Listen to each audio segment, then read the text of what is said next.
Hello guys, magandang hapon sa inyo. Sana nga ang pahatid ko sa inyo ngayon maging alert po tayo sa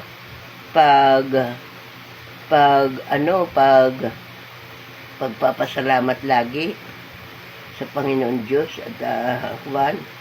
Para nang sa ganun, yung sa araw-araw na buhay natin, lagi tayong masaya at wala tayong problema. Ang mga katulad ngayon, marami ngayong mga piyesta-piyesta, panahon ng mga piyesta-piyesta ngayon Santo Niño, tsaka Jesus Nazareno. Bigyan natin ng pansin yan.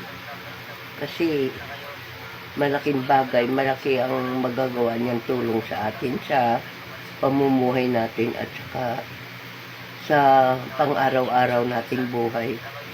Wala tayong gagawin ko na umasa lamang sa Panginoon Diyos.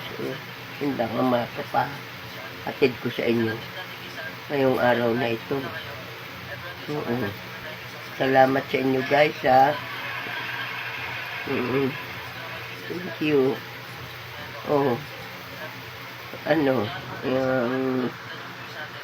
Yun, wala akong masasabi sa inyo kundi lagi tayong magsaya kasama yung mga pamilya.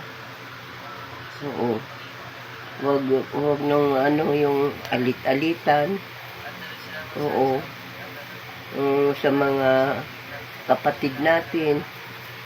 Basta kung ano ang hindi yun na lang, wag nang magkaroon ng galit sa dibdib natin. Ako rin sinisikap ko rin maalis yung galit sa dibdib ko